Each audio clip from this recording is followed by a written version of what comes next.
so'z boyligi haqida gaplashamiz, ya'ni vocabulary haqida. Aynan mana shu vocabulary bo'yicha juda ham ko'p o'quvchilar bizga murojaat qiladi. So'z boyligini oshirish bo'yicha. So'z boyligini qanaqa qilib oshirsam bo'ladi, kuniga nechta so'z yodlasam bo'ladi, qanaqa qilib uni shu so'z boyligimni oshirish uchun nima qilishim kerak deylik, qaysi podkast eshitishim kerak, qaysi kitob o'qishim kerak, qaysi so'zlarni yodlashim kerak, shunga o'xshagan har xil savollarni berishadi va bir kunda nechta so'z yodlashim kerak deydi, bir kunda 100 ta so'z yodlasam yetadimi, bir kunda 50 ta so'z yodlayman, qancha so'z yodlaydi deb so'raydi. Menimcha siz o'zingizda ham shunaqa savollar bor bo'lsa kerak, aynan so'z boyligini oshirish bo'yicha, ya'ni vocabulary bo'yicha. Aynan mana shu savolga javob berish maqsadida aynan vocabularyni rivojlantirish, vocabularyni oshirish bo'yicha men vocabulary moduli ichiga shu darsni qo'shdim va buni vocabulary habit deb nomladim, ya'ni so'z boyligi odati, ya'ni so'z boyligini oshirish uchun odat demoqchiman. Men hozirda bitta kitob o'qiyapman, Atomic Habits degan kitob, lekin siz bu kitobni o'qishingiz shart emas, chunki bu yerda juda ham ko'p ma'lumot bor, lekin shu kitobdan o'rgangan, shu kitobga vocabularyni bog'lab, bu vocabularyga bog'lab turib, shundan ma'lumot olib sizlarga aytmoqchiman. Qaranglar. Biz insonmiz, ya'ni biz bitta maxluqotmiz. Biz har kuni qanaqadir harakatlarni amalga oshiramiz. Masalan, aytaylik, har kuni maxsus qaysidir vaqtda uyg'onamiz, har kuni ustimizga kiyimimizni kiyamiz, har kuni ovqatlanamiz, har kuni shu mahal ovqatlanamiz, aytaylik, ishga boramiz. Xullas, har kuni qiladigan odatlarimiz bor, har kuni qiladigan bir harakatlarimiz bor. Va katta ehtimol bilan bu odatlarimiz juda ko'p takrorlanishlar evaziga shakllangan. Bu bilan nima demoqchiman? Siz so'z yodlashni o'zingizni shu hayot tarzi, ya'ni kun tartibingizni bir qismiga qo'shishingiz kerak odat sifatida. Ya'ni aytaylik, siz masalan har kuni qanchadir miqdorda so'z yodlashni o'zingizni odatingizga qo'shishingiz kerak. Bu birinchi narsa. Endi qanaqa qilib odatga qo'shsa bo'ladi, qaysi yo'l bilan, qancha so'z yodlash kerak misol uchun? Shunaqa savol bo'lishi mumkin. Bu masalan hozirgi paytda sizni darajangiz qanaqa bo'lsa, o'shandan kelib chiqib aytsak bo'ladi bu narsani. Masalan, hali siz darajangiz juda ham basic levelda bo'lsa, elementaryda bo'lsa yoki pre-intermediate levelda bo'lsa, misol uchun kuniga menimcha so'z yodlayin deya olmayman. O'zingiz kuchingiz yetgancha so'z yodlashingiz kerak. Odatda o'zi insonni miyasi bir kunda 15 ta 20 tagacha yangi so'zni qabul qila oladi, ya'ni yangi so'zni eslab qola oladi, xotirasida aktiv so'zni nazarda tutyapman. Chunki siz agar kuniga 50 ta, 100 ta, 200 ta so'z yodlaydigan bo'lsangiz, unda katta ehtimol bilan u so'zlaringiz sizni passiv xotirangizda qoladi va ishlatmaganingiz evaziga xotirangizdan o'chib ketadi, ya'ni esingizdan chiqadi. Men aytgan bo'lardim, hattoki 20 ta ham emas, bir kunda 10, 15 ta yoki 8 ta so'zni aktiv ravishda yodlashni. Nimaga bunaqa deyapman? Agar siz aktiv ravishda so'z yodlashni boshlasangiz va uni ishlatishga harakat qilsangiz, o'shanda o'sha so'zlar esingizda qoladi, passivga qaraganda. Tasavvur qiling, mana misol uchun siz qorningiz juda ham ochda, qorningiz juda ham och, darrov qaysidir restoran, kafega kirib 8 xil ovqat buyurtma berdingiz va qorningizni to'ydirish maqsadida o'sha 8 xil ovqatni birdaniga iste'mol qildingiz. Nima bo'ladi? Oshqozoningiz kasal bo'ladi, oshqozoningizga bu nagruzka bo'ladi, misol uchun, to'g'rimi? Endi bu umumiy qilib aytdim. Yoki bo'lmasam, aytaylik, siz vazn yo'qotmoqchisiz, ozmoqchisiz, to'g'rimi? Birdaniga bir kunda 8 soat fitness klubda shug'ullanishni boshladingiz va 12 soat ovqat yemadingiz, misol uchun. Bu nima bo'ladi? Bu holatda ham siz katta ehtimol bilan nagruzka olasiz tanangizga, katta ehtimol bilan bittada ko'p yuklamani olasiz. Ham ovqat yemaganingizga, ham aytaylik bir kunda juda ko'p soat mashq qilganingiz uchun katta ehtimol bilan ertasi kunlari qiynalasiz.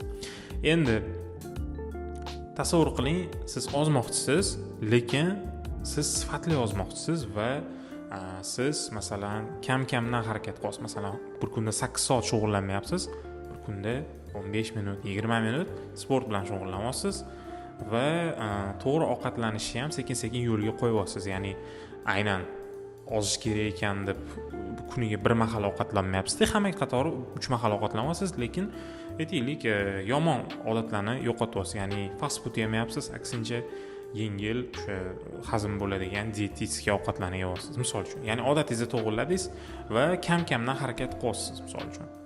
Ya'ni kuniga 15-20 minut shug'ullanasiz va to'g'ri ratsionga kirdingiz.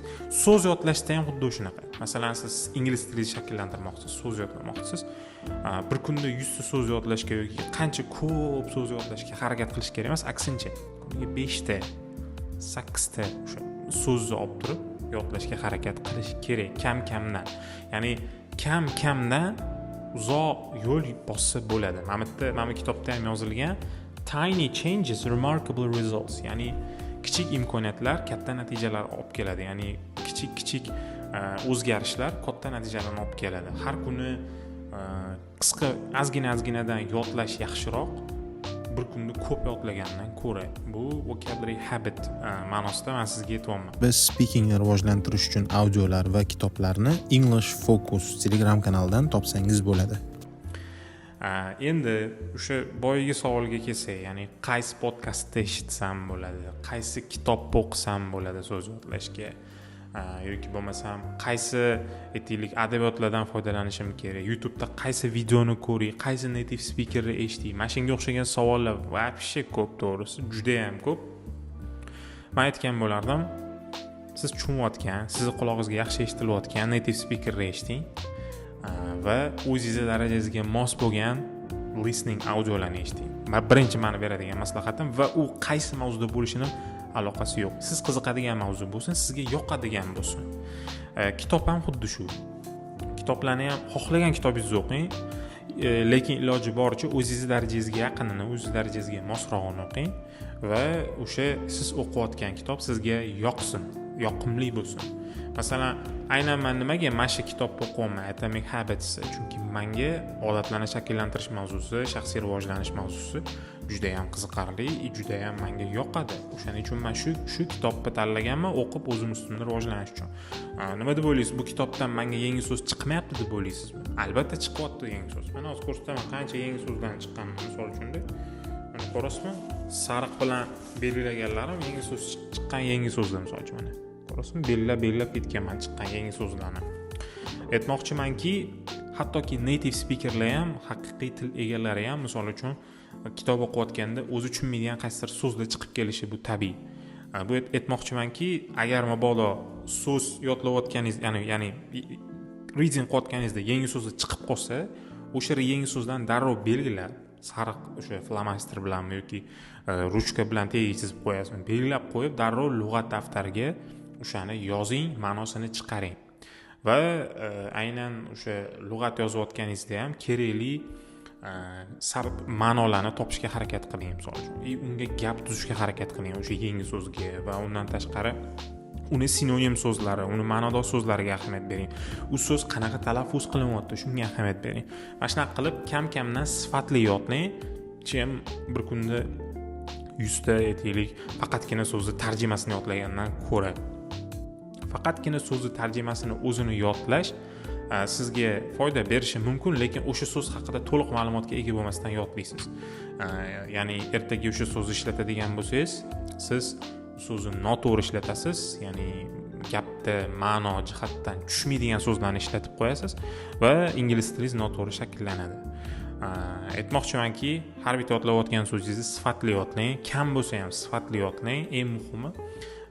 Va o'sha har bitta yodlayotgan so'zingizni gaplarda qanaqa kelishiga ahamiyat berib yodlang, kontekst ichidan olib yodlang. Listening qilayotgan bo'lsangiz, o'sha listeningda uchrayotgan yangi so'zni olib yodlang, yoki reading qilayotgan bo'lsangiz, o'sha reading ichidan, tekst ichidan kelayotgan so'zni olib yodlang va buni o'zingizni odatingizga aylantiring. Menimcha bu dars, ya'ni mana shu video ancha-muncha tushunarli bo'ldi. Hayotiy misol bilan keltirib beryapman. Juda ham qiyin so'zlar bilan yoki qiyin misollar bilan keltirgim kelmayapti. Shuning uchun oddiyroq qilib, tushunarliroq qilib gapiryapman sizlarga. Endi so'z yodlashi misol uchun har xil level, har xil bosqichga olsak bo'ladi. Masalan, boshlang'ich darajada odamning o'zi miyasi yangi ma'lumotlarni qabul qilayotganda, yangi ingliz tilini o'rganayotganda, misol uchun o'zining miyasiga yangi ma'lumot qabul qilyapti, yangi til kirib kelyapti. Albatta tarjima bilan yodlaydi so'zlarni, beginner, elementary levelda. Lekin pre-intermediate yoki undan yuqori darajada bo'lsangiz, misol uchun уже siz inglizcha ma'nosi bilan so'zni yodlashingiz kerak, inglizcha ma'nosini tushunib yodlashingiz kerak, tarjima bilan emas. Chunki уже levelingiz o'rta levelga chiqqanda, ya'ni intermediate levelga chiqqanda, уже sizning miyangiz boshlashi kerak inglizcha fikrlashi, inglizcha o'ylashi, o'zbekcha fikrlash, o'zbekcha o'ylash emas, ya'ni o'zbekcha tarjima bilan emas. Tarjima bilan o'ylab yurursangiz, miyangiz inglizcha o'ylamaydi, o'sish bo'lmaydi. Ertaga speaking qilayotganingizda har doim o'zbekcha birinchi o'ylab olib, keyin inglizcha gapirishga majbur bo'lasiz yoki insho yozmoqchi bo'lsangiz, writing qilmoqchi bo'lsangiz, birinchi o'zbekcha o'ylab, keyin inglizcha harakat qiladigan bo'lasiz. Lekin siz definition lug'atlarni ishlatib, misol ya'ni o'sha aytaylik so'zlarning ma'nosi bilan, sinonimlari bilan, gaplar bilan to'liq yodlasangiz, unda sizning miyangizda u inglizcha qoladi, xotirangizda inglizcha ma'no bilan va ertaga speaking qilsangiz, writing qilsangiz, inglizcha o'ylab, inglizcha fikrlab, o'sha so'zlar avtomatik ravishda keladi, sizga bemalol ularni ishlata olasiz. Bu bilan beginner yoki elementary darajada bo'lsangiz ham shu ishni qiling demoqchi emasman. Boshida baza olish uchun aytaylik qaysidir miqdorda определенный so'zlarni olish uchun 1.5 mingta so'z o'rganguncha boshida yangi so'zlarni, ya'ni sizga boshlang'ich bo'ladigan oddiy so'zlarni o'rganib olguncha siz majbursiz tarjima bilan yodlashga.